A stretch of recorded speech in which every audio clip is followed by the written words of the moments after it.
स्थित प्रज्ञ से का भाषा समाधिस्थस्य केशव स्थिधीयः किम प्रभाषेत किमासीत व्रजेत किम।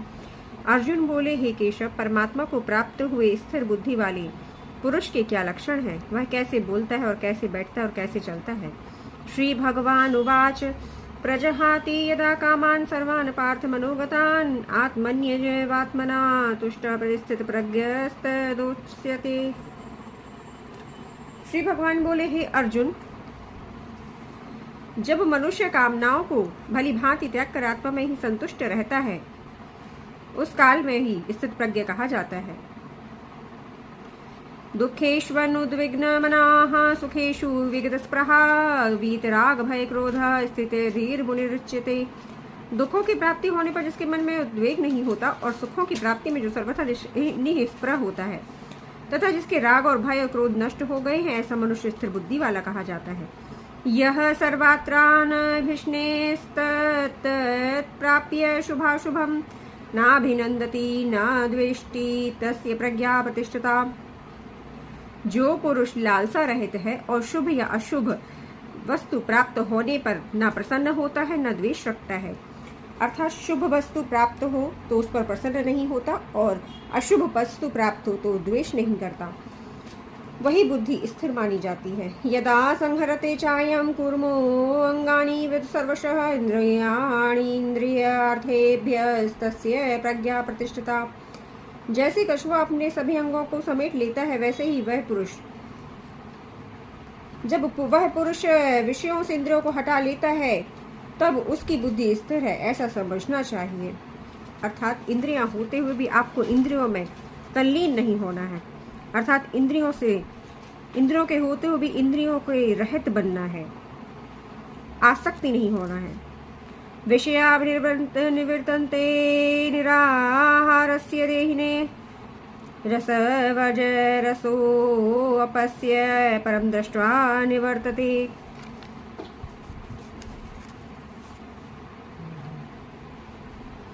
इंद्रियों द्वारा विषयों को ग्रहण ना करना मनुष्य को केवल विषयों से ही निवृत्त होते हैं, परंतु उनमें रहने वाला आसक्ति से निवृत्त नहीं होते। परंतु स्थित प्रज्ञ मनुष्य की तो आसक्ति भी परमात्मा का साक्षात करके निवृत्त हो जाती है।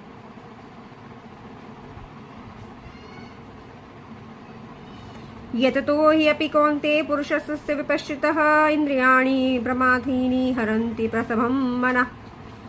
हे अर्जुन, आसक्ति का नाश न होने पर इंद्रियां और कामनाएं बुद्धिमान पुरुषों के मन को भी हर लेती हैं, अर्थात चंचल बना देती हैं।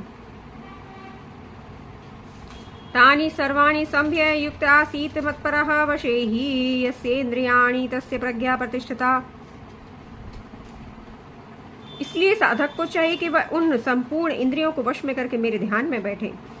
वश में तुरंत नहीं होती हैं, अभ्यास के द्वारा, लेकिन मन को वश में और इंद्रियों को वश में किया जा सकता है। अर्थात निरंतर अभ्यास के द्वारा इंद्रियां स्वयं ही वश में आ जाती हैं, क्योंकि जिसकी इंद्रियां वश में होती है उसकी बुद्धि स्थिर हो पाती है। चंचल इंद्रियों के द्वारा बुद्धि अस्थिर होती है। इसका अर्थ यह है, ध्यायतो विषयान् पुंसः संगस्तेषु उपजायते संजायते कामः कामत् क्रोधो अभिजायते क्रोधात् भवति सम्मोहः सम्मोहात् स्मृतिविभ्रमः स्मृतिभ्रंशात् बुद्धिनाशो बुद्धिनाशात् प्रणश्यति।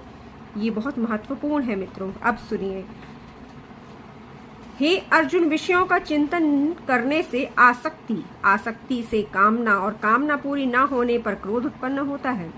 क्रोध से मूर्खता और मूर्खता से विभ्रम उत्पन्न होता है, जो ज्ञान, बुद्धि और कर्म का क्षय करता है।